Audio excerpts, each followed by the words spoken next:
Good morning, everyone. This is AP European History's live stream for today, Friday. Thank goodness it's Friday. My name is Todd Beach, and I'm a teacher. I teach AP European History at Eastview High School in Apple Valley, Minnesota. That's a suburb of Minneapolis and St. Paul. And we're glad you're here with us today. And this is Katie. Hi, happy Friday. I'm Katie Lancey. I teach at Coral Gables Senior High. It's a suburb of Miami, Coral Gables, Florida. Happy Friday, your first full DBQ as practice this weekend. So I hope you guys are excited about that. And I hope everyone had a great week and is gonna have a great weekend.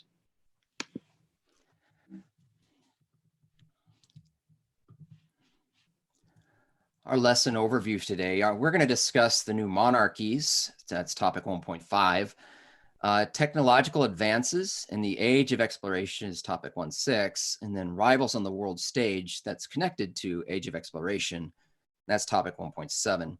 So our learning objectives today will be to explain causes and effects of the development of political institutions from 1450 to 1648, explain technological factors that facilitated exploration, explain motivations for and effects of European exploration, explain how and why trading networks and colonial expansion affected relations between and among European states.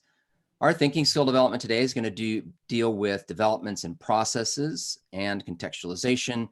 Our reasoning development is causation. There will be some comparison, especially with the new monarchs, but really it's going to be a lot of causation today. And Katie has our warm-up for you. I do. So we had asked you to send in some contextualization and thesis for the prompt, evaluate the extent to which the Renaissance transformed European culture in the 15th and 16th centuries. So you gave some really great examples. Again, I know we keep saying this every day, but it's really true. We continue to be so impressed. And yesterday we got more responses than any other day, probably because this was the first day of review, and I know some people were jumping in when we started the review, but was really overwhelmed with how great your responses are. So we have a few examples to show. If Todd, you want to move the slide to the first example, that would be great. So this was submitted by Emma at Lusher Charter School in Louisiana. And if you see, we're starting off with some really nice fact-based contextualization. After the devastation of the Black Death, Europe was recovering its population and way of life. Rising from the ashes of this pandemic came the Renaissance, literally meaning rebirth. Though Italy was divided into city-states, the country's prime location on the Mediterranean resulted in a domination of trade and shipbuilding. Italy's cities were filled with wealthy families, intellectuals, successful merchants, and budding artists. Particularly in Florence, a culture of art and knowledge flourished under patronage from the Medici family. An emphasis on individual potential and classic texts through humanism thrived alongside new developments in painting, sculpture, and architecture. So that's a lot of rich contextualization there, filled with facts, which is what we're looking for. And as we move into the claim or the thesis about whether there was a transformation. The Renaissance transformed European culture through the new perception of virtue, the ability to shape the world to your will, and the rising secularism in art and philosophy. And then there's this nod to the other side, which is a really nice best practice. However, the Renaissance was limited in its influence by its exclusion of lower classes and women. So I really like that nod to doing something more than what's asked in the prompt at the end, but the claim is very clear with a line of reasoning as to what Emma was trying to bring in. So very nice job, Emma. And this is from Amelia in Indian Land High School. Again, we have some fact-based contextualization.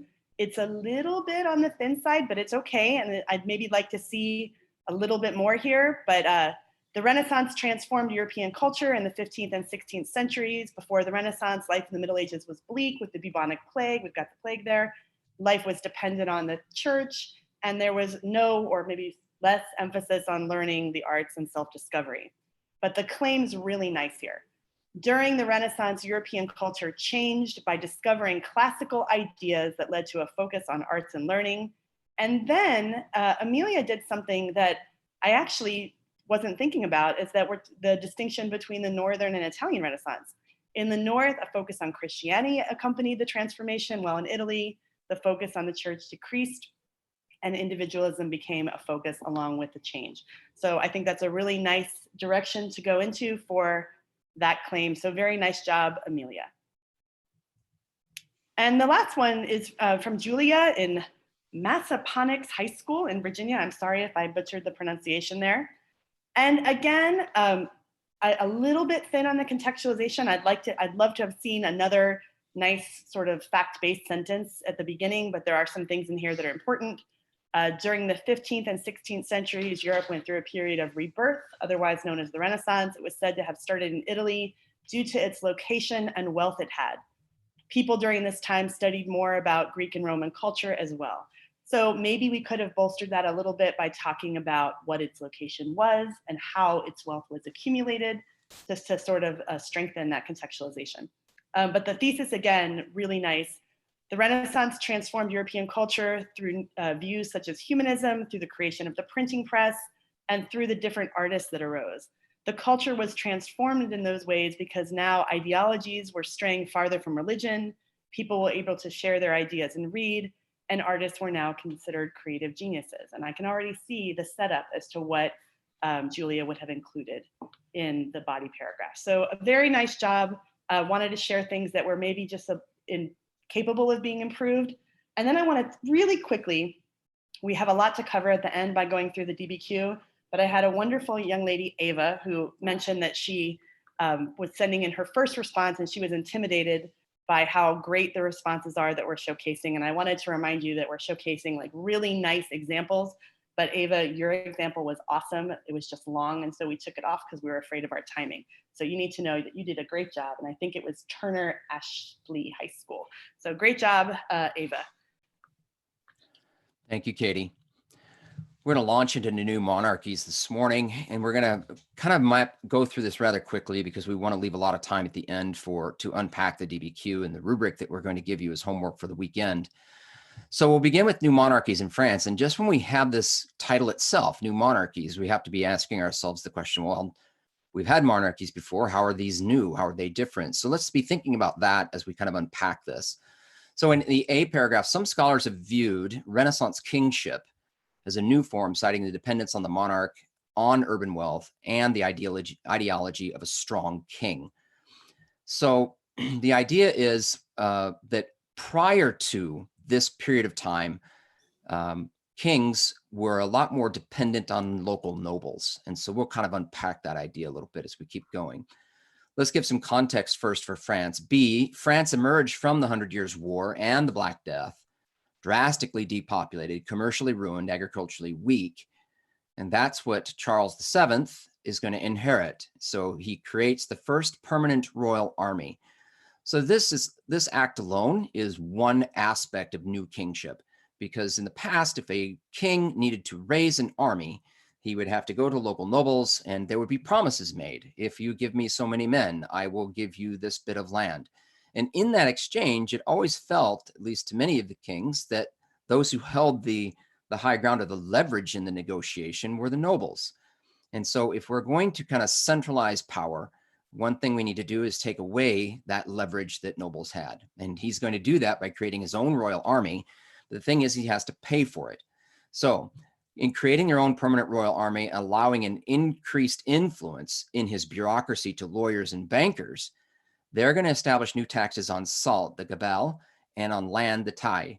So when we create these taxes are going to help pay for that royal army, and Charles VII now does not need to necessarily go looking to nobles for their kind of help. In the D paragraph, he also asserts his right to appoint bishops. He does this initially through the pragmatic sanction of Bourges, and then later agreements with the papacy, such as the Concordat of Bologna. So this is also going to be a way that he's going to have influence in the church and influence then on church lands, which means money.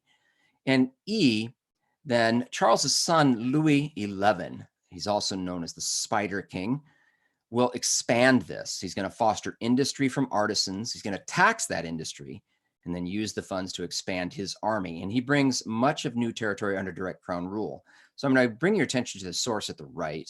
And so the light blue areas, especially Brittany, that light blue area that's over to the right of the map as well, those are areas that were brought under direct crown rule by Louis XI, the Spider King. Some of that is through marriage, and some of that is through expanding his army and other agreements that he makes. We'll check out Spain now. And again, so we're going to kind of be in comparison, making comparisons between these new kingships and these new monarchies.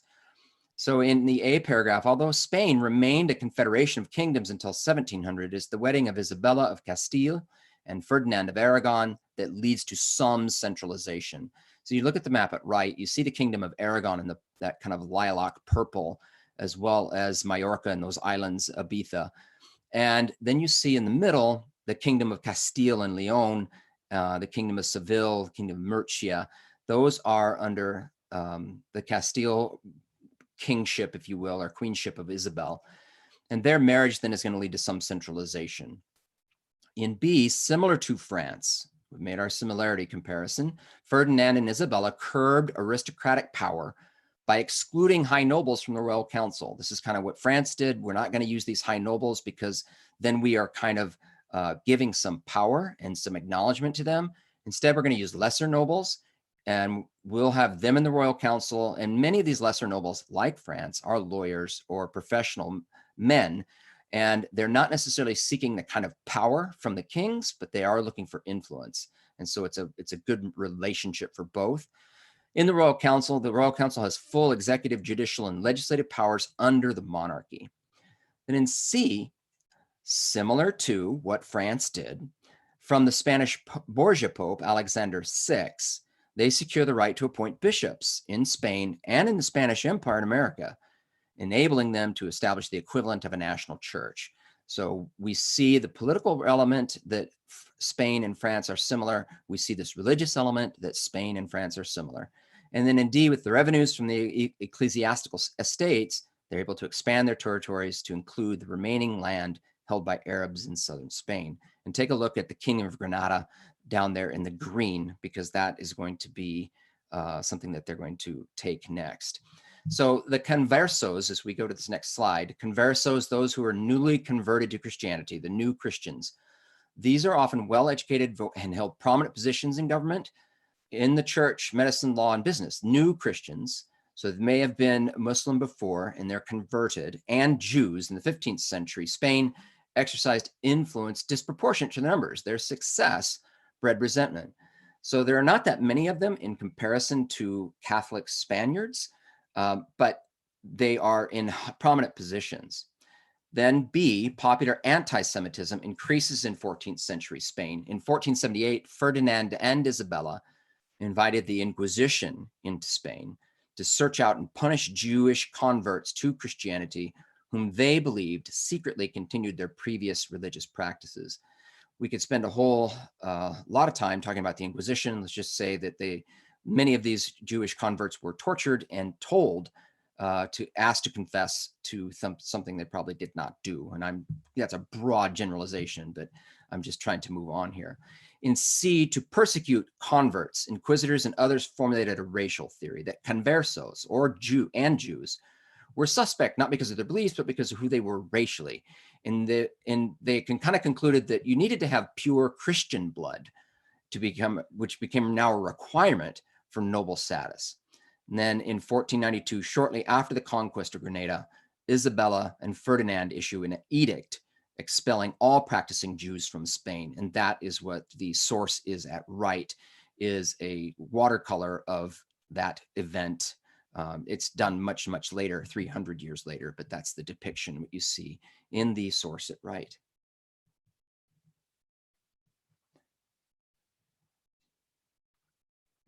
Thanks, Todd. If we're talking about comparison, we're going to have some similarities in England too, particularly with trying to rein in the power of the nobles. In England, following the 100 Years' War, we have the War of the Roses. This is a power struggle between two factions, the House of York and the House of Lancaster. We have the white rose for the Yorkists and a red rose for the Lancasters. And that depiction on the right, also much later, is a depiction of that particular conflict. We will see Edward IV as coming out victorious, and eventually we'll see the ascension of the Tudor dynasty. And they are, like Spain and France, going to work on controlling the power of the nobles and consolidating their own power centrally. Henry VII will do that. He will call Parliament, but what he's really going to rely on and see is a council of small landowners as his advisors. He does not want to empower the nobility. This is the council that will understand the importance of foreign policy and will secure the son, Arthur, marriage to Catherine of Aragon. And I'm sure we will talk a little bit about the soap opera that is The Tudors and marriage later on in our reviews. And then he will employ the Star Chamber, which is a system of courts that is outside the control of Parliament.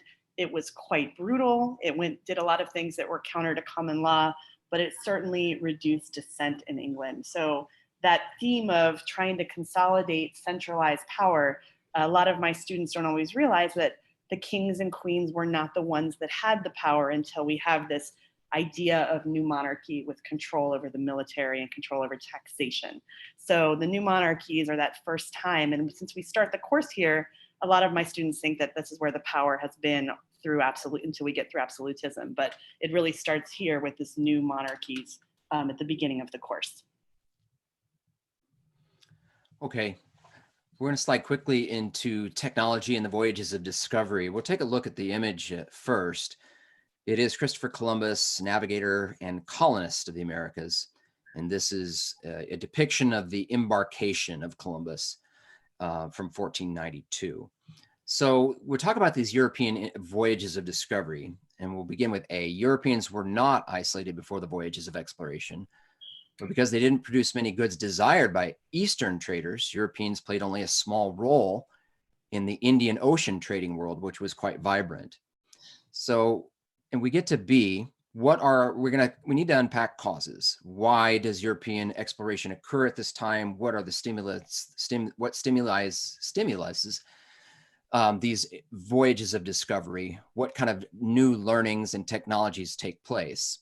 And so it had multiple causes. A, there's a revival after the Black Death that creates a demand for luxuries, especially spices from the East. 2, religious fervor is another important catalyst for expansion. And 3, an eagerness to earn profit certainly stimulated the voyages of discovery. Renaissance curiosity also served a push for the voyages of discovery among Europeans, and voyages were made possible by the growth of government power and advances in technology. So because we have these new monarchies, especially Spain is a great example, where there is power that can actually sponsor these voyages. And because they've set up their treasuries in such a way to collect money that they can sponsor them, that's also an essential cause of the age of exploration. As we look at the technology that is also going to stimulate exploration at this time, the big thing is that we changed the ship. So the galley ship, which is, if you think of a really large ship, maybe would have had a sail or two, but the main source of power of the galley ship was slaves that were manning oars in the belly of the ship. The galley ship was really popular in the Mediterranean because you could go from one place to the next, and there are lots of coastline to navigate. But if we were going to have longer voyages of discovery, we needed to have a different type of ship where the main source of power is not necessarily man, because with all those men in the belly of the ship, you have to feed them, you have to make sure they have water, and you're not going to be able to navigate very far from land in doing that. So we have the caravel and great strides in cartography as well. And around 1410, Arab scholars reintroduce Europeans to Ptolemy's geography, and they learn more about the shape of the world, the ideas of the known areas of the world. And then 3 other inventions, such as the magnetic compass, the astrolabe, gunpowder, the stern post rudder, the lateen sail, all helped to a more maneuverable ship and allow for better navigation. And the caravel would also be fitted with cannon. And because it was fast and maneuverable, it could dominate larger vessels, especially with cannon on board.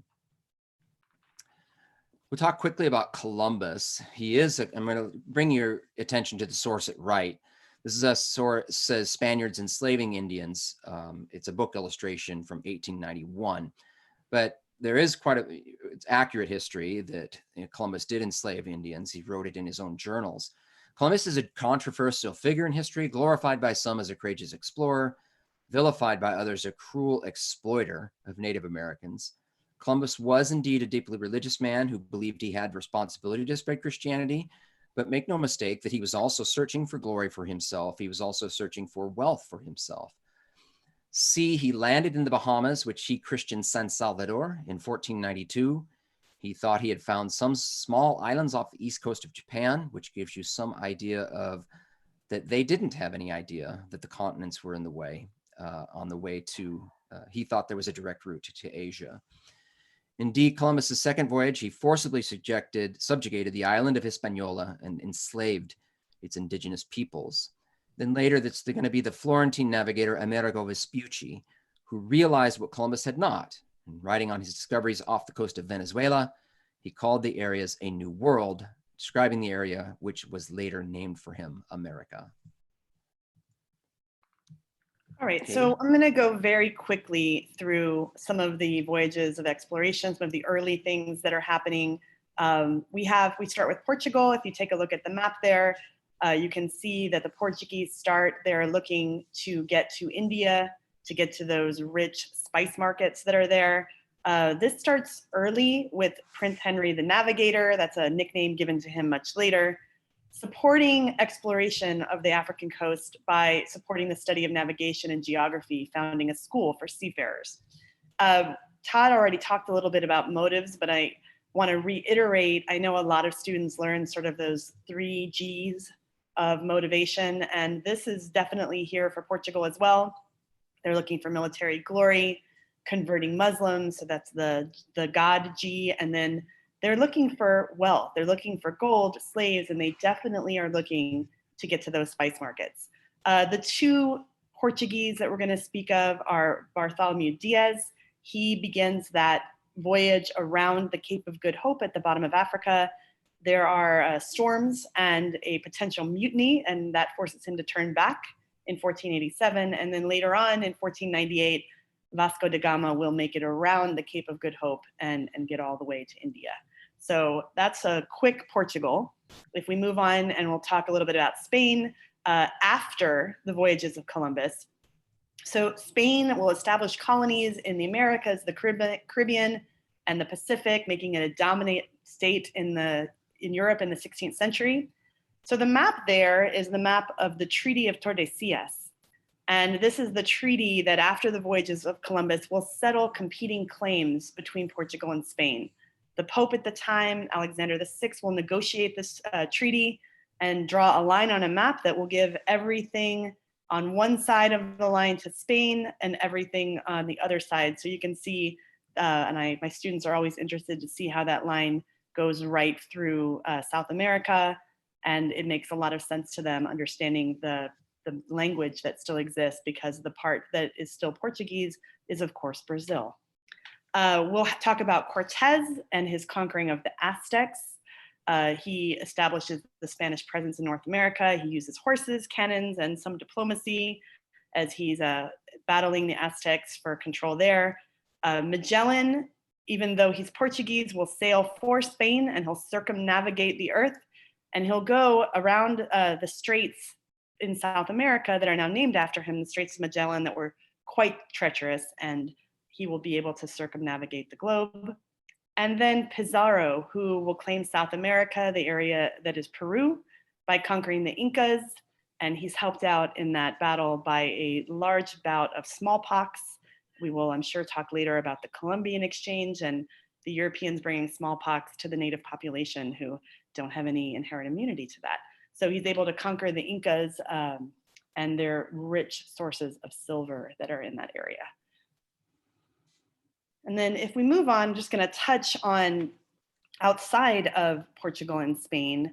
The key concept in A is that after the dominance of the Spanish and Portuguese, we will see France, England, and the Netherlands start to compete by establishing their own colonies and trading networks. So France will establish trading factories in Canada. Champlain will start by founding the first permanent settlement in Quebec in 1608. England founds a colony, the mysterious colony of Roanoke, followed by Jamestown, and then settlements in New England, of course, Massachusetts Bay in 1620 and 1630, and Plymouth. And then we will start to see the powerhouse that will become the Dutch. As early in the 17th century, they're going to start to challenge Portugal's empire in the Indian Ocean with the Dutch East India Company in D. And later on, they will have the Dutch West India Company, which will challenge Spain on the other side. So we're going to start to see that powerhouse Dutch economy gearing up. So, and this is going to set up rivalries that will persist. All right. Okay, so we went through the content aspect today rather quickly, in part because it's review, but also because we want to make sure that we're giving you a lot of time to look at this DBQ that we're having you practice. So our key takeaways today: explain the causes and effects of the development of political institutions. That was the new monarchs. Explain the technological factors that facilitated European exploration and expansion. Explain the motivations for and effects of. Explain how and why trading networks, colonial expansion affected relations between and among European states. And again, much of what we did today was developments and processes, some contextualization, a lot of causation, and we were making some comparisons with the new monarchies. All right. So we're going to start by going through the rubric, and I think, Todd, you're going to start here. And yeah, so we're going to quickly go through the rubric that's going to be on our May DBQ, this modified 5-document rubric. So the A point and the B point for the modified rubric are the same. There is no change. You need to have a thesis or claim that responds to the prompt with a historically defensible claim that establishes a line of reasoning. And you need to have contextualization describing a broader historical context relevant to the prompt, similar to the practice you've had for the last couple of days with us. And my hope is that for most of you, none of that's new. These are the A and B points. Even if you haven't really practiced a lot of DBQs, but you've done the LEQs, the language on those rubrics have not changed and they're exactly the same. So let's talk about C. C has a couple of parts. And the first part is evidence that you can get using the actual documents they're going to give you. So again, there's going to be 5 documents. One of those 5 documents will be a visual. And there are 3 potential points here. The low bar first point is using the content of 2 of those 5 documents to talk about the topic of the prompt. We hope you will do more than that you will, for that second point, support an argument with those at least 2 documents. But of course, we really want to try for you to get 3 points for evidence using the documents. So you're going to use 4 out of the 5 documents in your essay to support your argument, and make sure that you're clear about tying that evidence in the documents back to what your argument is. So we're looking for 3 points there for that first part of C. And then the next part, did you want to do this part, No, Katie? go ahead, go. Okay. So C did expand quite a bit, the C category, which is evidence. And so in the previous version of the rubric, you were asked to use at least one additional piece of his specific historical evidence beyond that found in the documents relevant to an argument about the prompt. So it needs to be included in the body of the paragraph that is tied to or linked to the argument that you're making. And this year you're going to have the chance, so that's typical, is to give you one chance to bring in outside evidence. This year, they're giving you the opportunity to bring in 2 pieces of outside evidence specific beyond that found in the documents, relevant to an argument about the prompt. And that will earn you an extra point in the evidence about beyond the documents category. All right, great. And when we move to D, the analysis and reasoning part of the rubric, again, we have been practicing this in some of our lessons, this sourcing point that you can get. In the old rubric, you had to do 3 documents.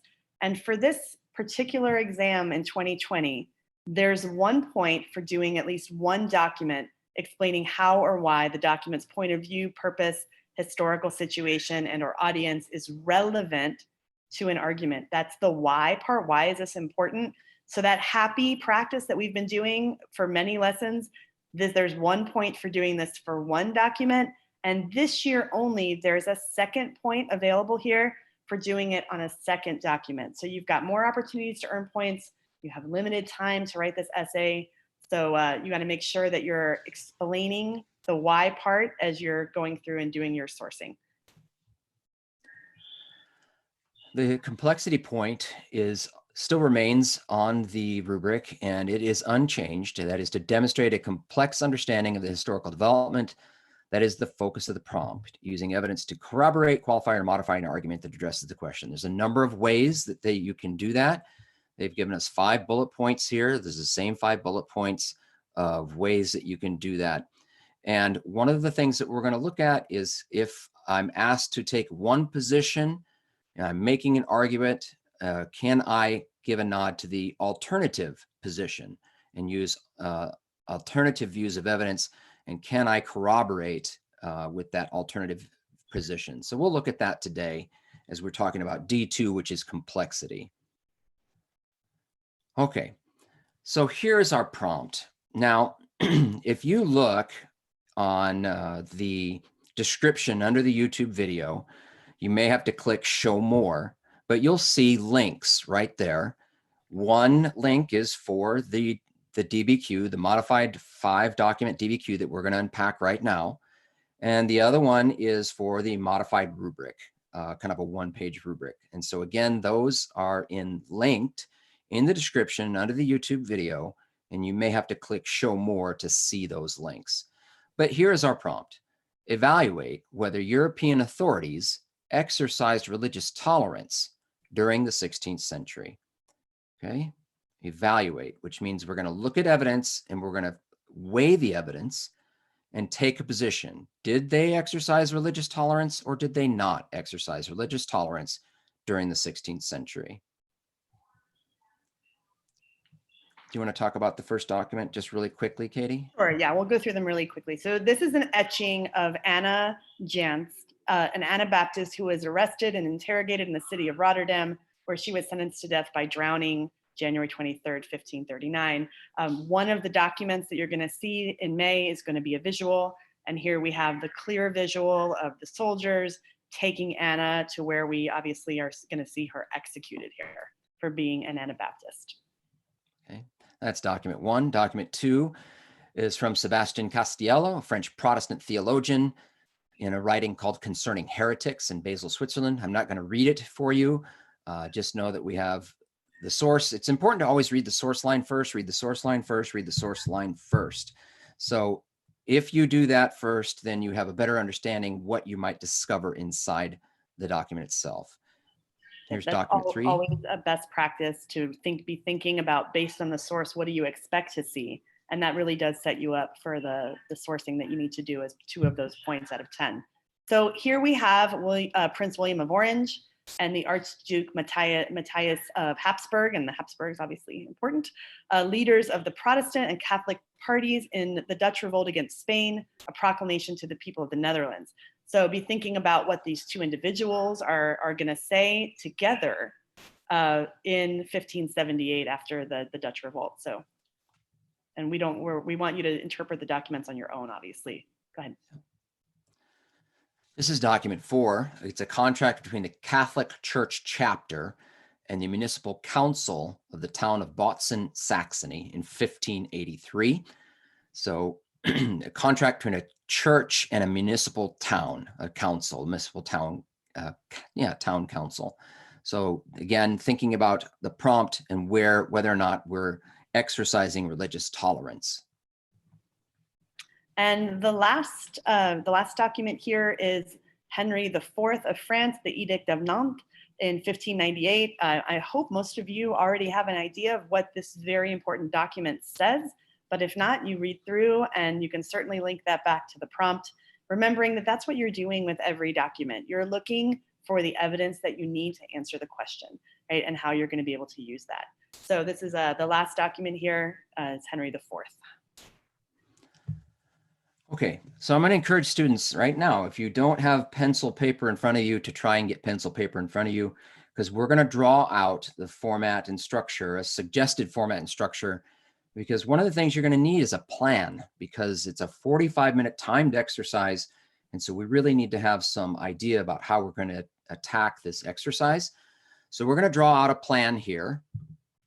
And again, here's our prompt: to evaluate whether European authorities exercised religious tolerance during the 16th century. And one of the first things you should want to do will be to read the documents. And so a good practice is to, let me lock that. A good practice is to make sure that we do a T-chart and we start thinking exercise, tolerance, question mark. Okay, so we're going to make a T-chart. Did they yes or did they no? And I'll give you a hint right now, document 1, it definitely belongs no. We're leading the Anabaptist to her execution. So you want to go through, that's the first thing, is to read your documents and to put them into a T-chart so you can see where will they fit. Sometimes you might find a document that you could probably use and argue on either side. Okay, so we're going to begin our structure with context. We begin very broadly. We want to put our context in the first paragraph, and I'm going to remind you to use GeoSprite as you are starting to unpack and write your context. Because this is about religious tolerance and also European authorities, what gets us into the 1600s? What is the state of the church in the 1600s? So definitely we're going to be talking about religion in our context, right? And maybe even the political authority. So always pull from GeoSprite in building your context. And then we want our thesis or claim to occur at the end of that paragraph, and it needs to establish a line of reasoning and be very specific. Okay, the better this is, the much easier the rest of the essay will flow for you because you have your reasons. So let's just make sure, we've heard Katie say several times, and it's a great thing, is that your reasons, you need to have a because and a reason number 1 and a reason number 2. That will be, needs to be a part of your thesis. So that thesis or claim, European authorities did or did not exercise religious tolerance because and because, reason 1 and reason 2. Okay, that sets us up then for our first body paragraph, which is going to be reason number 1. And in that body paragraph, we want to use 1 to 2 documents as our evidence, right? In that body paragraph, it'd be helpful if we could hap 1 to 2 documents there, at least 1. And if we can, we might want to think about bringing in our outside evidence here too, if we can. So that's our first plan. Can I interrupt you for 1 second, Todd? Please, yeah. Add one thing on there is right on top of reason number 1. Would you please encourage our students to start these paragraphs with topic sentences before they move to talking about the individual documents? I think it's a really good best practice for setting up that argument that they're using the documents to support, to remind them it's in the very first sentence there. So thank you. Yes, absolutely. Then we move to reason number 2, our next body paragraph. And as Katie said, we want a good topic sentence. Reason number 2. And in that, we want to again use 1 to 2 docs to substantiate that mini argument you're making there. And similar, we want to hap at least 1 to 2 there if we can. And if you want that second point for outside evidence, maybe it belongs there. Okay. All right. At that point then, as we're thinking about this exercise, and because of the timing and because we have to submit in a certain amount of time, at this point, I think you need to make a decision. Okay. You have to make a decision at this point. And teenagers like choices, Katie. So they get to have a choice here. They can conclude the essay if they want by restating their thesis claim. And always good measure to talk about context again, going forward. What happens after this?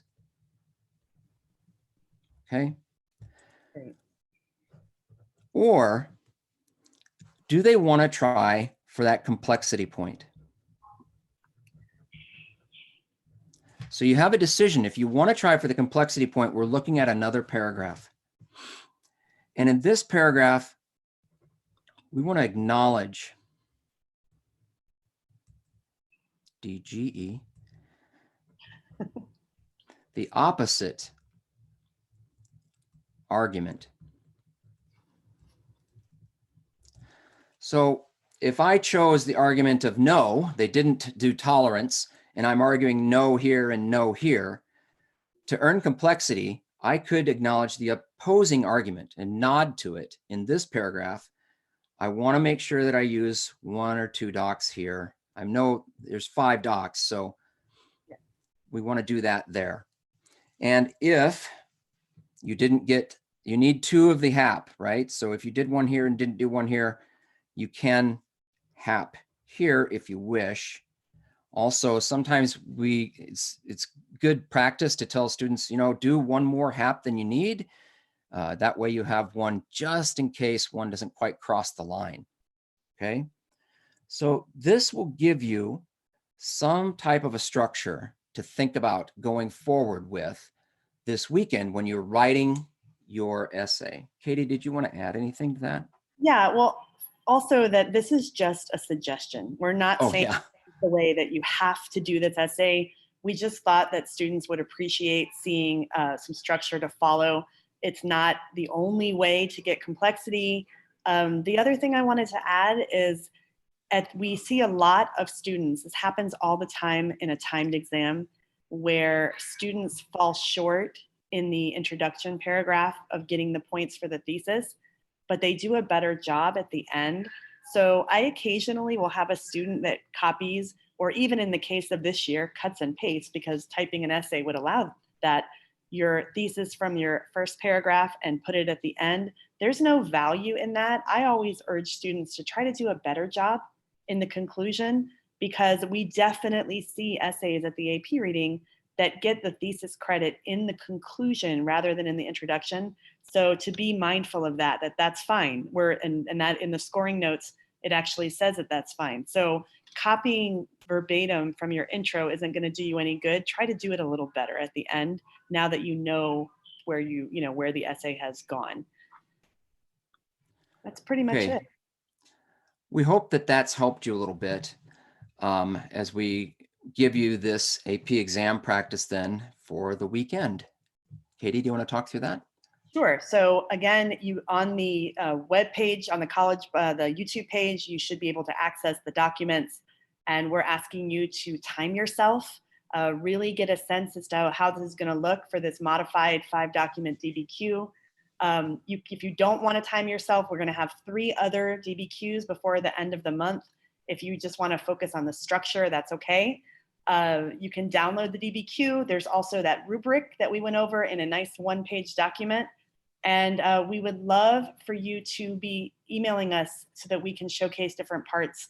But truly, content is obviously hugely important this year, but understanding the structure of this one essay that all of this has come down to in May, you really need to practice it.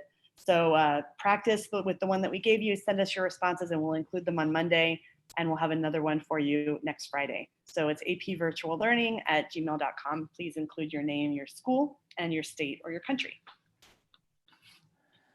Just a quick note from College Board. We know that not all students have access to the internet or a device. We're working on solutions to help students get what they need to show their best work. If you need mobile tools or connectivity or know someone who does, reach out to College Board directly at cb.org/tech. All right. Okay, Katie, it's the weekend. I'm looking forward to some time away, although we're in quarantine, so I don't know how much time away that is. Everyone have a great weekend. Good luck with your practice. We have about a month now until the AP exam. You got this. Just give it a try. just to get the structure down, and we'll give you another one next Friday. I hope everyone has a great weekend. Bye, everybody.